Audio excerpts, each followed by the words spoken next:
तो पुतिन की private army कहे जाने वाले वैगनर ग्रुप ने बखमूत पर रूस के कब्जे का दावा कर दिया है। रूस और यूक्रेन के बीच जारी युद्ध को 15 महीने से ज्यादा का वक्त बीत चुका है और इस दौरान रूस ने यूक्रेन के कई शहरों पर कब्जा कर लिया है। लेकिन बखमूत पर जीत पुतिन के लिए नाक का सवाल बन चुकी थी और यही वजह है कि बखमूत पर जीत की खबर मिलते ही पुतिन ने वैगनर ग्रुप और रूस की सेना को बधाई देने में जरा भी देर नहीं की।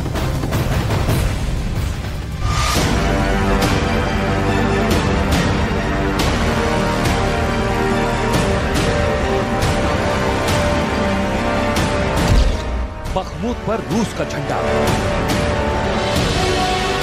जेलेंस्की के हाथ से निकला बखमूत, बखमूत पर कब्जा, जंग जीतने वाले हैं पुतिन। बखमूत में जगह जगह लहराते रूस के झंडे, खुशी में नाचते वैगनर ग्रुप के लड़ाके, जीत का जश्न मनाती पुतिन की आर्मी। तस्वीरें खंडहर हो चुके बखमूत शहर की हैं, जिस पर रूस ने पूरी तरह कब्जे का दावा किया है। बखमूत पर जीत का ऐलान वैगनर ग्रुप के प्रमुख येवगेनी प्रिगोजिन ने एक वीडियो जारी कर किया, जिसमें वैगनर ग्रुप के हेड और पुतिन के वफादार येवगेनी प्रिगोजिन ने पूरे बखमूत पर कब्जे का दावा किया। वीडियो में वैगनर के प्रमुख ने कहा कि बखमूत शहर शनिवार दोपहर में पूरी तरह से रूस के नियंत्रण में आ गया। वीडियो में वैगनर लड़ाके बखमूत में जगह जगह रूस के झंडे फहराते नजर आए। प्रिगोजिन ने वीडियो में कहा कि 20 मई को दोपहर 12 बजे के आसपास बखमूत को पूरी तरह से कब्जे में ले लिया गया। उन्होंने ये भी कहा कि वैगनर लड़ाके बखमूत को पुतिन को सौंपने से पहले कब्जे वाले शहर का मुआयना करेंगे और इसके बाद सुरक्षा सुनिश्चित होते ही 25 मई को बखमूत को रूस की सेना के हवाले कर दिया जाएगा। पुतिन की निजी सेना वैगनर के प्रमुख ने शनिवार को दावा किया कि उसने रूस यूक्रेन युद्ध की सबसे लंबी और मुश्किल जंग को जीत लिया है। एक लंबी खूनी लड़ाई के बाद बखमूत शहर पर कंट्रोल कर लिया है, जिसके बाद रूस के राष्ट्रपति व्लादिमीर पुतिन ने वैगनर निजी सेना और रूस की सेना को बधाई दी। क्रेमलिन के दफ्तर से जारी किए गए बयान में कहा गया कि व्लादिमीर पुतिन ने वैगनर ग्रुप समेत रूस के सभी सैनिकों को बधाई दी, जिन्होंने बखमूत पर कब्जे के लिए जंग लड़ी। दरअसल पूर्वी यूक्रेन में कब्जे की खबर के बाद पुतिन की खुशी 7वें आसमान पर है, क्योंकि बखमूत पर जीत पुतिन के लिए नाक का सवाल बन चुकी थी। साथ ही रूस और यूक्रेन दोनों ये अच्छी तरह जानते हैं कि बखमूत जीतने के बाद पूर्व में पुतिन की सेना को रोक पाना करीब करीब नामुमकिन हो जाएगा। बखमूत पर कब्जे के बाद अब पुतिन को यूक्रेन पर जीत का सपना सच होता दिख रहा है। बखमूत पर रूस के कब्जे की खबर उस वक्त आई है जब यूक्रेन के राष्ट्रपति व्लादिमीर जेलेंस्की जापान में G7 शिखर सम्मेलन में हिस्सा ले रहे हैं। इस बीच वैगनर ने बखमूत पर कब्जे का ऐलान किया है, लेकिन यूक्रेन ने इस दावे से इनकार कर दिया। इस बीच बखमूत पर वैगनर चीफ के जीत के दावे को यूक्रेन की तरफ से खारिज किया गया। यूक्रेन के रक्षा मंत्रालय ने कहा कि बखमूत में जंग अभी जारी है। उन्होंने कहा कि हालात काफी नाजुक हैं, लेकिन इलाके में अभी भी औद्योगिक और बुनियादी सुविधाओं पर हमारी सेना का कंट्रोल है। यूक्रेन के पूर्वी कमान के प्रवक्ता ने प्रिगोजिन के दावे को झूठा बताया और कहा कि बखमूत में हमारे सैनिक लड़ रहे हैं।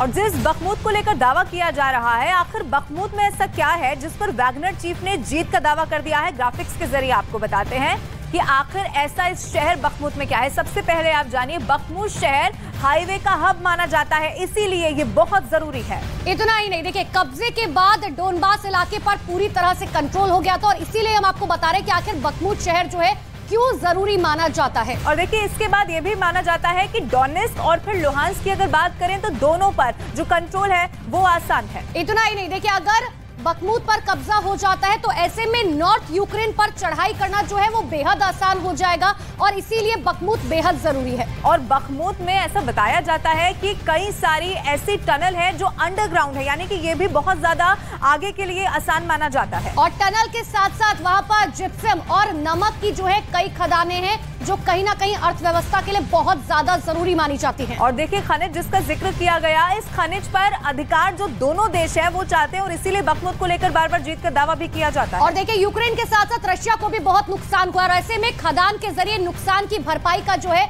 वो इरादा है रशिया का।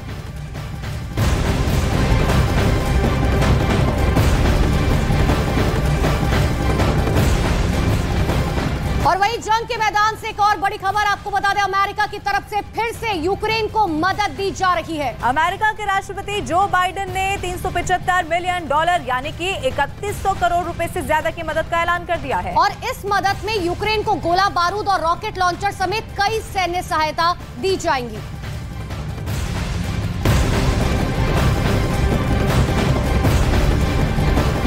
रूस और यूक्रेन के बीच चल रही जंग से जुड़ी हुई इस वक्त एक और बड़ी खबर आपको बता दें, रूस की तरफ से यूक्रेन की राजधानी कीव पर एक बार फिर से हमले शुरू हो चुके हैं। जी हां, रूस की सेना ने कीव पर हवाई हमला किया जिसमें 3 इलाकों में इमारतों को काफी नुकसान पहुंचा। और दावा इस बात का भी किया गया है कि यह हमला शाहिद ड्रोन से किया गया है। वहीं यूक्रेन की तरफ से यह कहा गया कि इस हमले में यूक्रेन के किसी की भी जान नहीं गई है। और कीव पर रूस का ये 11वां सबसे खतरनाक हमला बताया जा रहा है। शाहिद ड्रोन से यह हमला किया गया।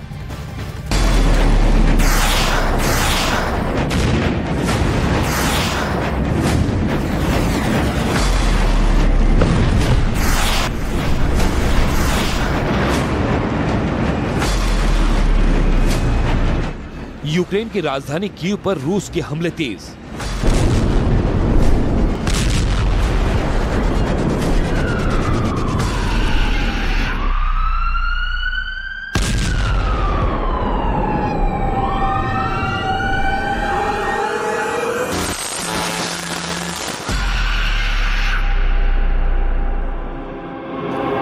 रूस की सेना ने कीव पर फिर किया ड्रोन से हमला।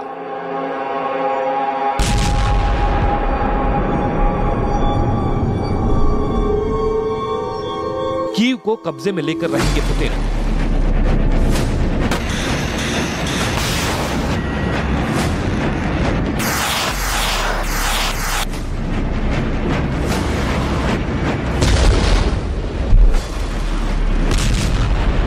कीव पर हमले की ये ताजा तस्वीरें देखिए।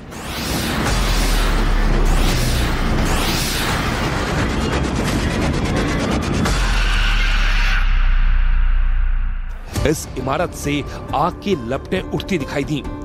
इस हमले के बाद दोबारा से कीव में हड़कंप मच गया क्योंकि इस ड्रोन अटैक के बाद शहर के कई इलाकों में ऐसी ही आग की लपटें दिखाई दी और कहा गया कि हमले में कीव के 3 महत्वपूर्ण इलाकों की इमारतों को नुकसान पहुंचा है। हालांकि यूक्रेन के सैनिकों ने यह दावा किया कि इस ड्रोन अटैक से कीव में कोई मारा नहीं गया।